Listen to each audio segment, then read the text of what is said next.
नमस्कार, 7 बजे की खबरों में आपका स्वागत है। मैं हूं आरफा खानम शेरवानी। जी हां, और केरल में ओमान चांडी की बढ़ी मुश्किलें। सौर ऊर्जा मामले में मुख्यमंत्री और ऊर्जा मंत्री पर एफआईआर के आदेश। कांग्रेस का मुख्यमंत्री के इस्तीफे से इनकार।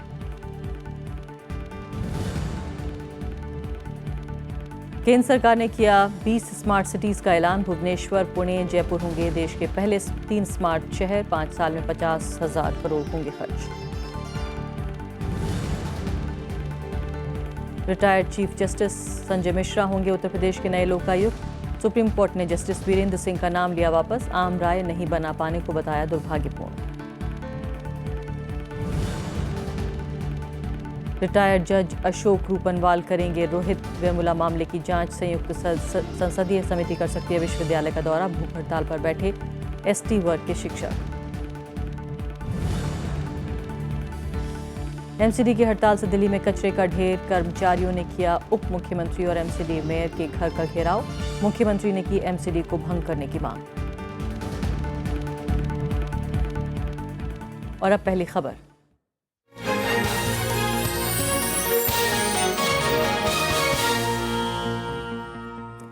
दिल्ली में ना तो सफाई हो पा रही है और ना ही पढ़ाई। वजह यह है कि बकाया भुगतान को लेकर दिल्ली सरकार और निगम के बीच रस्साकशी हो रही है। वेतन न मिलने से निगम के 1 लाख से ज्यादा कर्मचारी बुधवार से हड़ताल पर हैं। मुख्यमंत्री अरविंद केजरीवाल ने तीनों निगमों को भंग करने की मांग की है।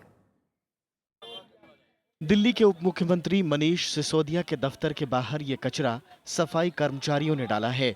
4 महीने से वेतन न मिलने से नाराज कर्मचारियों ने धरना प्रदर्शन भी किया।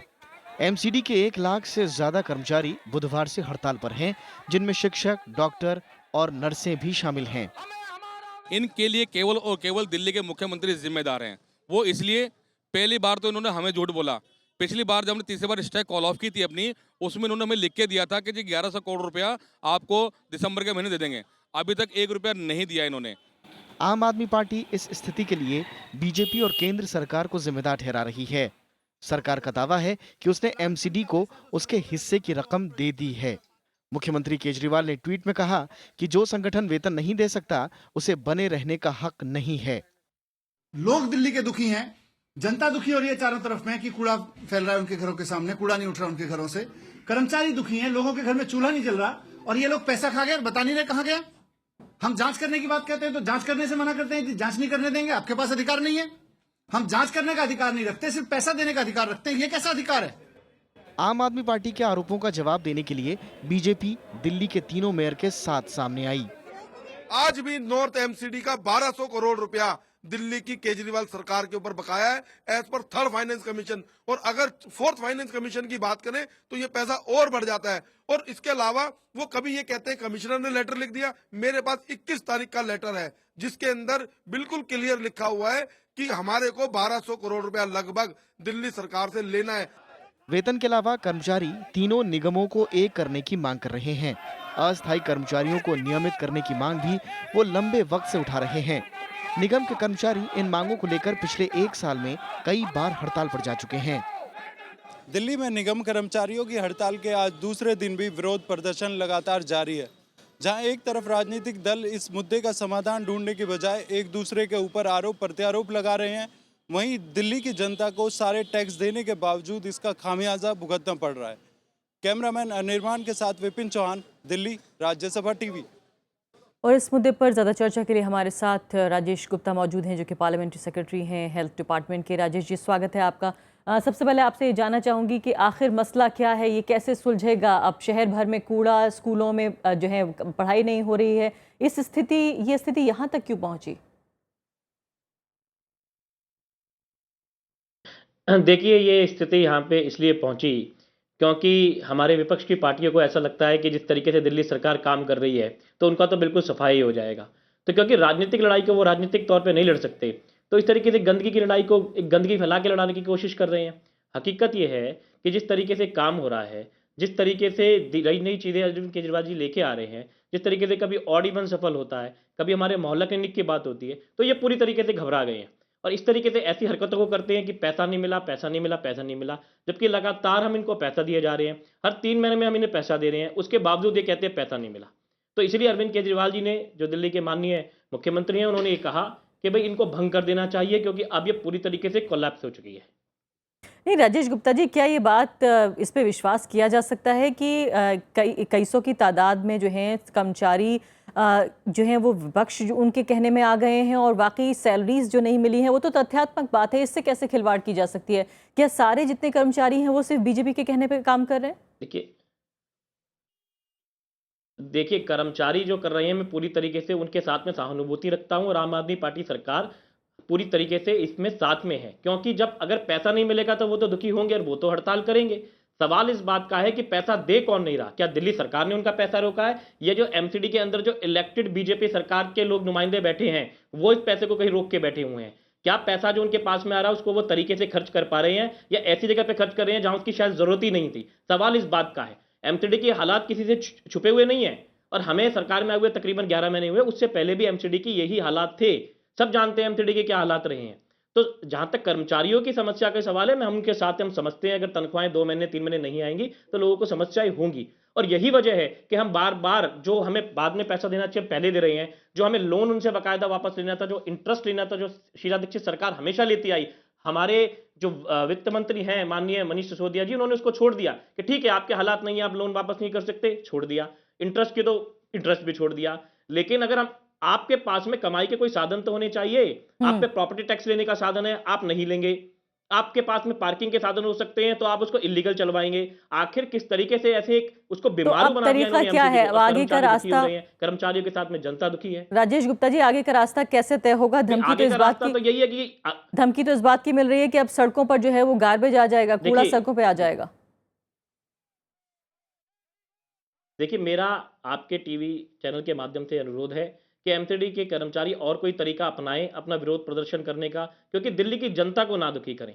जो जो करनी एमसीडी की बीजेपी सरकार जो बैठी हुई है उसकी है, उसके लिए दिल्ली की जनता क्यों भुगते?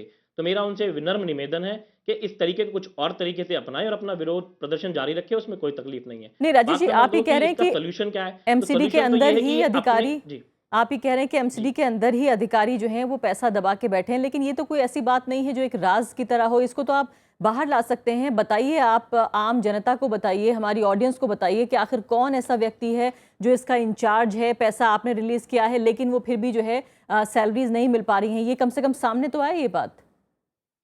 देखिए जी जी जी, आपने बहुत ही अच्छा सवाल पूछा और मैं बता देता हूं कि नॉर्थ एमसीडी को 892 करोड़ 892 करोड़, साउथ एमसीडी को 6 से 68 करोड़, ईस्ट दिल्ली को 465 करोड़ जो नॉन ग्रांट में हमने इनको दिए। इन्होंने वो जो तनख्वाह के लिए पैसे खर्च होने किस चीज में खर्च करे ये बता तो दें। ये बता के तैयार नहीं है। ये कोर्ट में क्यों नहीं चले जाते? हर बात के लिए कहते, हर महीने कहते, हर हफ्ते कहते हम कोर्ट में जा रहे हैं, कोर्ट में। मुझे समझ में नहीं आता आप कोर्ट में क्यों नहीं चले जाते।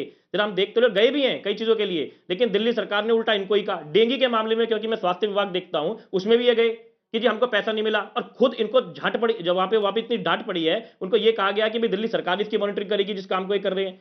तो ये कर क्या रहे हैं? 6000 करोड़ का जो लोन इनके पास था, जो मैंने अभी पहले भी कहा, 6000 करोड़ का लोन है इनके ऊपर, उसको लोन को वापस नहीं ले रहे, उसका इंटरेस्ट हम इनसे वापस नहीं ले रहे, जो इनको पैसे दे रहे हैं। कर क्या रहे हैं आके? और देखिए, स्वस्थ भारत अभियान के लिए 60 करोड़ रुपए जिस दिन वेंकैया नायडू जी ने दिए, आदरणीय मुख्यमंत्री जी ने डायरेक्ट इनको चेक वहां के वहीं ट्रांसफर कर दिया। आखिर ये पैसे का करते क्या हैं? ये तो बताएंगे, ये बताते नहीं। लेकिन पैसा दे दो, अरे करेंगे क्या ये तो बताएं। इस बीच जो खबरें हैं वो ये है कि पैसा दिया क्यों नहीं? मुख्यमंत्री ये कह रहे हैं कि भाई फ्रेश जो है ताजा चुनाव करा लिया जाए। इसका क्या मतलब निकालें हम? क्या इसका राजनीतिक मायने क्या है? चुनाव क्यों करा लिया जाए?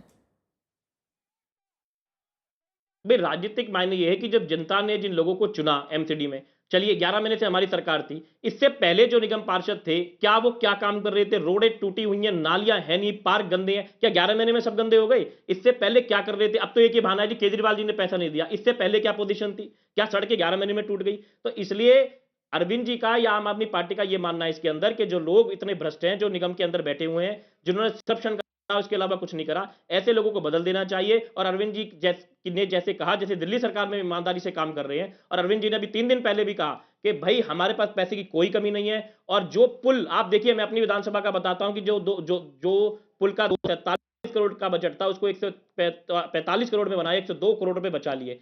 ऐसी सरकार की जरूरत है, ईमानदार सरकार की, जो पैसे बचाए जनता के, ना सिर्फ उनकी जो यही कहते रहे कि पैसे दिलवा दो, इधर से दिलवा दो, उधर से दिलवा दो। आप कमाई के साधन क्या हैं? क्या आप कुछ पैसा बचा रहे हैं? क्या आपका कुछ उद्देश्य, कुछ आपका कर्तव्य है सरकार के प्रति या जनता के प्रति है या नहीं है। तो ऐसे लोगों का बने रहने का मतलब ही क्या है? जी, तनख्वाह लेकिन दे नहीं रहे, कहीं ये काम तो कर नहीं नहीं है रहे, कि पेंशन दे नहीं रहे, इनका मतलब क्या है बताइए? राजेश जी, कहीं ऐसा तो नहीं है कि इस पूरे संकट का इस्तेमाल इस बात के लिए कर लिया जाए कि चलिए अगर ये डिसॉल्व हो जाता है और नए चुनाव होते हैं तो कहीं ना कहीं आम आदमी पार्टी को फायदा होगा राजनीतिक तौर पर, वहां भी आम आदमी पार्टी के लोग आ जाएंगे?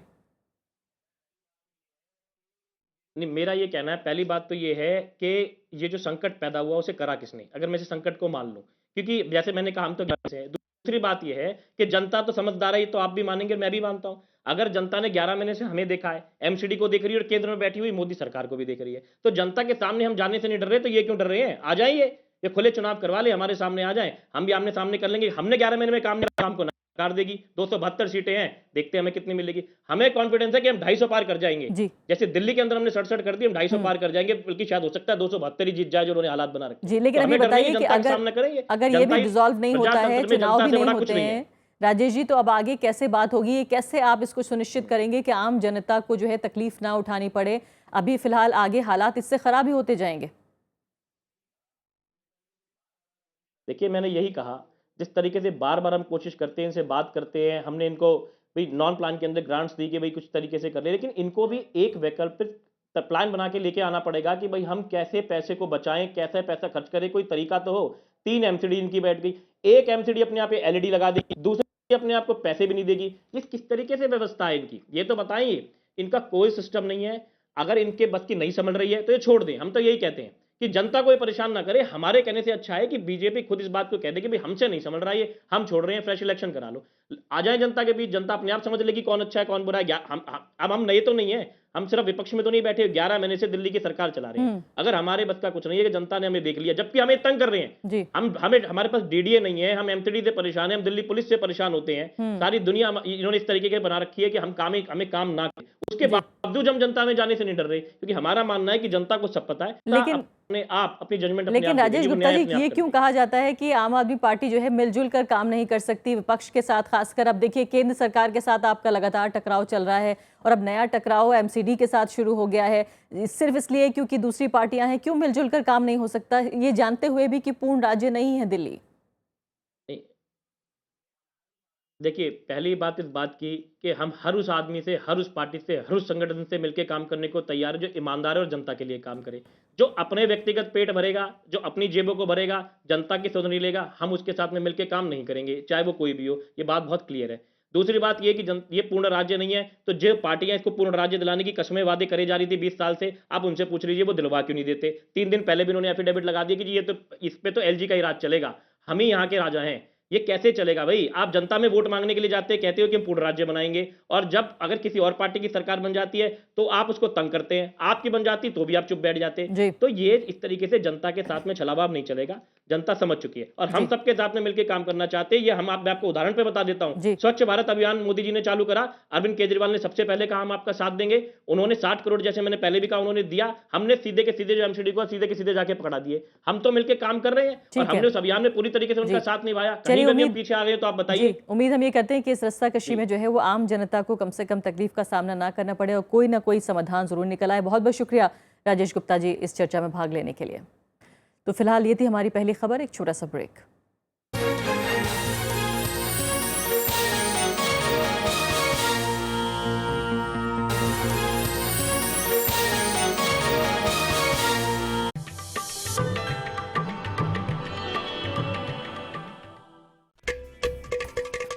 घटम प्राचीन दक्षिण भारतीय ताल वाद्य। जब बजता है तो सृष्टि के 5 तत्वों धरा, जल, वायु, अग्नि और आकाश के स्वर को इसकी धुन में किया जा सकता है महसूस। घटम पर उंगलियों और हथेली के थाप से उत्पन्न हुई स्वर तरंग पैदा करती है अद्भुत ताल।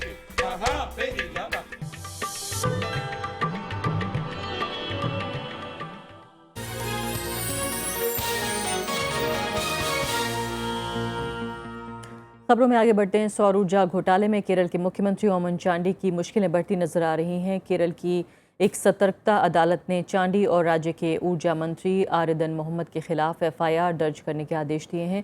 सीपीएम और बीजेपी ने मुख्यमंत्री का इस्तीफा मांगा है, लेकिन कांग्रेस भ्रष्टाचार से इनकार कर रही है। 2.5 साल पुराने सोलर घोटाले को लेकर त्रिशूर कोर्ट ने मुख्यमंत्री ओमन चांडी के खिलाफ एफआईआर के आदेश दे दिए हैं। एसआईटी ने उनसे 14 घंटे तक पूछताछ की थी। चांडी पर सोलर घोटाले में करोड़ों रुपए की रिश्वत का आरोप लगा है। मुख्यमंत्री को रिश्वत देने की बात कहने वाली सरिता नायर ने जस्टिस शिवराजन न्यायिक जांच आयोग के सामने गवाही दी थी। Between CM and me was of 1.90 CR. One at Vijnan Bhavan, Delhi, and second the other one at Trivandrum through his PA Thomas Kuruvilla. ओमन चांडी के खिलाफ एफआईआर की खबर आते ही सीपीएम के नेतृत्व वाले विपक्षी एलडीएफ ने राज्य में कई जगह प्रदर्शन किया और चांडी के इस्तीफे की मांग की। ओमन चांडी ने हालांकि मीडिया में संक्षिप्त वक्तव्य जारी करके इस्तीफे से साफ इनकार किया है। उन्होंने इसे शराब माफियाओं का षड्यंत्र भी करार दिया। Chief minister and the electricity minister should immediately resign in the background of the Thrissur Vigilance Court decision. लेकिन इस घटनाक्रम के बाद बीजेपी ने कांग्रेस के नेतृत्व वाली यूडीएफ सरकार को निशाने पर लिया है।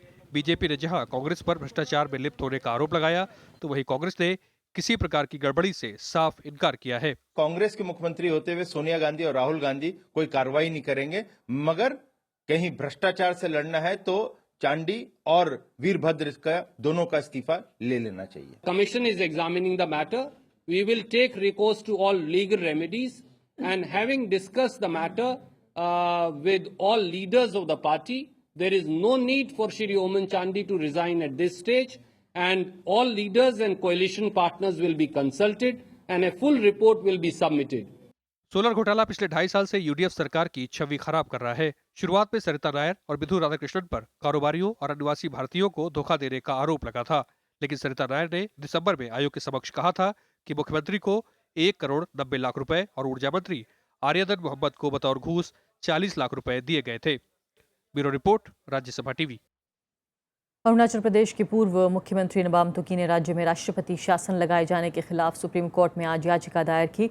इस पर सोमवार को संवैधानिक पीठ सुनवाई कर सकती है। तुकी ने ताज़ा याचिका केंद्र का प्रतिनिधित्व कर रहे अटॉर्नी जनरल मुकुल रोहतगी के विरोध के बाद दायर की है। रोहतगी ने कल सुनवाई के दौरान ये सवाल उठाया था कि याचिका में राष्ट्रपति शासन लगाने को चुनौती नहीं दी गई है। इस मामले पर कोर्ट ने अरुणाचल के राज्यपाल की रिपोर्ट भी मांगी है।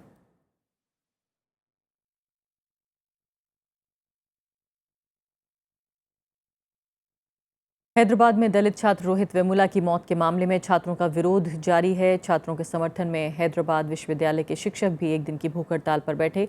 इनकी मांग है कि वीसी अप्पा राव को तत्काल पद से बर्खास्त कर दिया जाए। ये शिक्षक कार्यकारी वीसी विपिन श्रीवास्तव को भी हटाने की मांग कर रहे हैं। इस बीच केंद्रीय मानव संसाधन विकास मंत्रालय ने इलाहाबाद हाईकोर्ट के जज अशोक कुमार रूपनवाल को जांच आयोग का अध्यक्ष नियुक्त कर दिया है। सरकार ने रोहित वेमुला की आत्महत्या के मामले में इस जांच आयोग का गठन किया था। रोहित वेमुला की आत्महत्या के मामले में तमाम राजनीतिक दलों का भी इन छात्रों को समर्थन मिल रहा है। आज बीएसपी प्रमुख मायावती ने भी रोहित वेमुला की आत्महत्या के मामले में केंद्र सरकार पर आरोप लगाया। इस प्रकरण की जांच के लिए घोषित की गई न्यायिक जांच कमेटी के जरिए यदि संबंधित छात्र श्री रोहित को मरने के बाद भी सही न्याय नहीं मिलता है तो फिर इस प्रकरण पर सही मायने में यही माना जाएगा कि प्रधानमंत्री श्री नरेंद्र मोदी का यहाँ लखनऊ के कार्यक्रम में आकर खासकर श्री रोहित के मामले में भावुक हो जाना केवल इनकी एक सोची समझी राजनीतिक स्वार्थ से भरी साजिश थी। शहरी विकास मंत्रालय ने उन 20 शहरों के नामों की घोषणा कर दी है जहां सबसे पहले स्मार्ट सिटी बनेगा। इसमें भुवनेश्वर का नाम सबसे ऊपर है, इसके बाद पुणे और जयपुर हैं। अगले 5 साल में इन पर 50,000 करोड़ रुपए से ज्यादा खर्च करने का प्रस्ताव है। शहरी विकास मंत्री एम वेंकैया नायडू ने स्मार्ट सिटी के लिए चुने गए 97 शहरों में से 20 की घोषणा कर दी है। इनमें भुवनेश्वर, पुणे, सोलापुर, जयपुर, उदयपुर, सूरत, अहमदाबाद, जबलपुर, इंदौर, भोपाल, कोची, विशाखापट्टनम, काकीनाडा, धवनगिरी, बेलगाम, कोयम्बटूर, चेन्नई, गुवाहाटी, लुधियाना और नई दिल्ली नगरपालिका क्षेत्र शामिल हैं। केंद्र सरकार ने 3 समितियों की रिपोर्ट के आधार पर इनका चयन किया है। Implementation framework including feasibility, cost effectiveness, which has a weightage of 30%, followed by the result orientation, 20%, citizen participation, 16%, smartness of proposal, 10%. केंद्र सरकार हर स्मार्ट सिटी को पहले साल 200 करोड़ रुपए देगी। इसके बाद अगले 3 साल तक हर वर्ष 100 करोड़ रुपए दिए जाएंगे। हर स्मार्ट सिटी के लिए एक विशेष कंपनी बनेगी, जिनमें राज्य सरकार और शहरी निकायों की आधी-आधी हिस्सेदारी होगी। A total investment of 50,802 crores has been proposed in these cities and towns during the 5-year period from the center. Of this, 38,693 crores will be spent on area development and rupees 12,109 crore on a total of 56 pan-city solutions. इन शहरों में 24 घंटे बिजली और पानी की आपूर्ति होगी। साथ ही परिवहन के साथ कचरा प्रबंधन और सूचना तकनीक की भी पूरी सुविधा होगी। केंद्र सरकार ने बाकी बचे राज्यों को 15 अप्रैल तक फिर से प्रस्ताव सौंपने को कहा है। कृति मिश्रा, राज्यसभा टीवी। और इस साल मार्च तक 10,000 किलोमीटर नई सड़कों के निर्माण का ठेका दे दिया जाएगा। वित्त मंत्री अरुण जेटली ने आज सड़क परिवहन मंत्री नितिन गडकरी के साथ इसका ऐलान किया। वित्त मंत्री ने बताया कि चालू वित्त वर्ष में 6800 किलोमीटर की हाईवे परियोजना का ठेका दिया जा चुका है। मार्च तक ये आंकड़ा 10,000 किलोमीटर तक पहुंच जाएगा। सड़क परिवहन मंत्री नितिन गडकरी ने कहा कि सरकार का लक्ष्य हर दिन 100 किलोमीटर सड़क निर्माण है। गडकरी ने सड़क निर्माण के लिए 70,000 करोड़ रुपए की मदद भी मांगी। Today you have already awarded 6,800 kilometers of highways. By March, this figure will go up to 10,000 kilometers. And with such large projects being awarded, I think its spiral effect on steel, cement, employment generation, auto sector, all is going to take place. Supreme court ने सेना निवृत्त न्यायाधीश संजय मिश्रा को उत्तर प्रदेश का नया लोकायुक्त नियुक्त कर दिया है। अदालत ने जस्टिस वीरेंद्र सिंह की लोकायुक्त के पद पर नियुक्ति का आदेश भी वापस ले लिया। अदालत ने कहा कि लोकायुक्त की नियुक्ति पर मुख्यमंत्री, नेता विपक्ष और मुख्य न्यायाधीश के बीच सहमति नहीं बन पाना दुर्भाग्यपूर्ण है। सुप्रीम कोर्ट ने उत्तर प्रदेश के नए लोकायुक्त की नियुक्ति कर दी है। कोर्ट ने इलाहाबाद के रिटायर्ड जस्टिस संजय मिश्रा को नया लोकायुक्त बनाया है और वीरेंद्र सिंह को लोकायुक्त नियुक्त करने का अपना ही फैसला वापस ले लिया। कोर्ट ने पिछले साल 16 दिसंबर को संविधान के अनुच्छेद 142 का इस्तेमाल करते हुए जस्टिस वीरेंद्र सिंह को लोकायुक्त बनाया था। सुप्रीम कोर्ट को मिसलीड करके वीरेंद्र सिंह का अपॉइंटमेंट करवा दिया गया था, जिसको आज सुप्रीम कोर्ट ने रिकॉल किया है। जस्टिस संजय मिश्रा, जो कि सुप्रीम कोर्ट के हिसाब से एक ऐसा नाम था जिसपे किसी को आपत्ति नहीं थी, उनको अपॉइंट कर दिया। कोर्ट ने आदेश में यूपी सरकार पर सख्त नाराजगी भी जताई। शीर्ष अदालत ने कहा कि दुर्भाग्यपूर्ण है कि एक साधारण से मामले में यूपी के संवैधानिक पदाधिकारी एक राय नहीं बना पाए। सुप्रीम कोर्ट ने यूपी सरकार की ओर से प्रस्तावित किए गए जस्टिस वीरेंद्र सिंह के नाम पर भी संदेह जाहिर किया था। हालांकि उत्तर प्रदेश सरकार ने अब नई नियुक्ति का स्वागत किया है। सुप्रीम कोर्ट का पूरा सम्मान करता हूं। जो सुप्रीम कोर्ट ने फैसला लिया, मैं उसका स्वागत करता हूं। और राजनीतिक दलों ने इस मामले पर अलग अलग प्रतिक्रिया दी है। लोकायुक्त के चयन पर विलंब हो रहा था और पिछले 1.5 साल से मामला अधर में लटका हुआ था। माननीय सर्वोच्च न्यायालय ने ये निर्णय देकर के प्रकरण का निस्तारण कर दिया और उत्तर प्रदेश को लोकायुक्त एक नया देने का काम कर दिया। इसके लिए मैं बहुत बहुत स्वागत करता हूं। दरअसल जस्टिस वीरेंद्र सिंह की उत्तर प्रदेश की सत्तारूढ़ समाजवादी पार्टी से करीबी होने की खबरें आने के बाद सुप्रीम कोर्ट में याचिका दाखिल की गई थी। जस्टिस वीरेंद्र सिंह के नाम को लेकर राज्य सरकार और राज्यपाल राम नाईक के बीच भी विवाद था। लंबे वक्त से विवादों में चल रहे उत्तर प्रदेश के लोकायुक्त पद पर जस्टिस संजय मिश्रा की नियुक्ति के साथ ही अब ये मामला खत्म हो गया है। लेकिन आने वाले वक्त में इस मामले को इसलिए याद रखा जाएगा कि कैसे सुप्रीम कोर्ट ने अपने विशेष ताकतों का प्रयोग करते हुए एक संवैधानिक पद की गरिमा को बचा के रखा, और साथ ही साथ इस मामले को इसलिए भी याद रखा जाएगा कि किस तरीके से राजनीतिक दलों की कम इच्छा शक्ति के कारण लंबे वक्त तक संवैधानिक पद खाली रह जाते हैं। दिल्ली से कैमरामैन श्यामलाल के साथ रविंद्र सिंह शोराण, राज्यसभा टीवी। राष्ट्रपति प्रणब मुखर्जी ने माना है कि कांग्रेस से अलग होकर पार्टी बनाने का फैसला गलत था। अपनी किताब द टर्बुलेंट ईयर्स में उन्होंने लिखा है कि जब तक तत्कालीन प्रधानमंत्री राजीव गांधी की कैबिनेट में उन्हें नहीं लिया गया था तो उनके निराशा वाले दिन थे। राष्ट्रपति की ये दूसरी आत्मकथा है जिसका आज दिल्ली में विमोचन किया गया। गुरुवार को उपराष्ट्रपति मोहम्मद हामिद अंसारी ने राष्ट्रपति प्रणब मुखर्जी की आत्मकथा के दूसरे हिस्से द टर्बुलेंट ईयर्स का विमोचन किया। राष्ट्रपति ने स्वीकार किया कि किताब में उनके जीवन से जुड़ी अहम जानकारियां हैं। Thereafter 80 to 96, including the fiasco which I myself created in floating my party, and I have candidly recognized in the book that I should not have ventured this because I was never a mass leader. उपराष्ट्रपति ने कहा कि पुस्तक में संघवाद, राजनीति और सामाजिक परिवर्तन पर अहम बातचीत शामिल है। Observations on the nature of the Indian polity, the nature of Indian union, Indian federalism, which need to be read carefully and read again and again, because these are the problems that we confront on a daily, weekly, monthly, yearly basis. कार्यक्रम में BJP नेता लालकृष्ण आडवाणी, पूर्व CAG Vinod Rai, Congress नेता कर्ण सिंह और पूर्व विदेश मंत्री नटवर सिंह भी मौजूद थे। राज्यसभा सांसद चंदन मित्रा ने पुस्तक का सार पढ़ा और कहा कि इस पुस्तक में राष्ट्रपति ने तत्कालीन प्रधानमंत्री इंदिरा गांधी की हत्या के बाद खुद के प्रधानमंत्री बनने की दौड़ में शामिल होने से इनकार कर अभी तक इस बारे में सारी अफवाहों को शांत करने का प्रयास किया है। अखिलेश सुमन, राज्यसभा टीवी। इसी के साथ अभी के लिए इतना ही, लेकिन चलते चलते एक नजर डाल लेते हैं दिन भर की कुछ और बड़ी खबरों पर संक्षेप में। नमस्कार। सुप्रीम कोर्ट चारा घोटाले से जुड़ी सीबीआई की याचिका पर 18 फरवरी को सुनवाई करेगा। झारखंड हाईकोर्ट ने नवंबर 2014 में लालू प्रसाद यादव पर से घोटाले की साजिश रचने के आरोप हटा लिए थे। बीजेपी से निलंबित सांसद कीर्ति आजाद डीडीसीए के खिलाफ हाईकोर्ट में याचिका दायर करेंगे। याचिका में कथित वित्तीय अनियमितताओं के खिलाफ एसआईटी जांच और एक स्वतंत्र प्रशासक की नियुक्ति की मांग की जाएगी।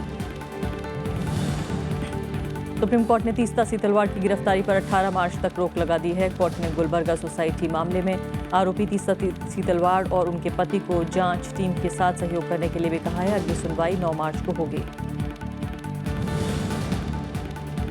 अभिनेता सलमान खान ने सुप्रीम कोर्ट में कैविएट याचिका दायर की है। उन्होंने कोर्ट से अपना पक्ष सुनाए जाने की अनुमति मांगी है। मुंबई हाईकोर्ट ने 10 दिसंबर को सलमान को 2002 हिट एंड रन मामले से बरी कर दिया था।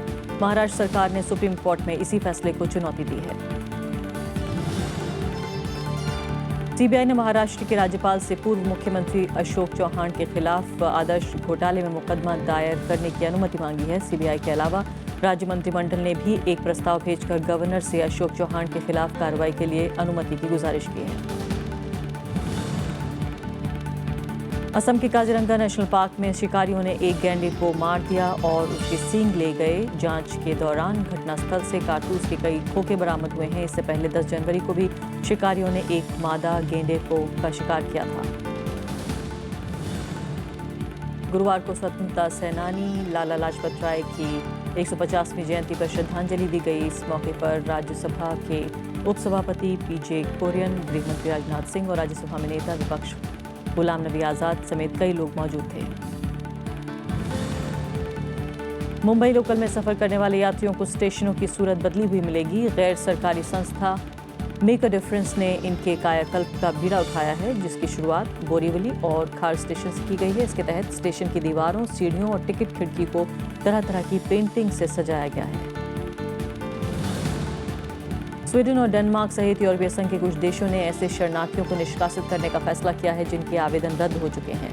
ऐसा शरणार्थियों की संख्या को नियंत्रित करने के लिए किया जा रहा है। माना जा रहा है कि ये संख्या 80,000 को पार कर सकती है।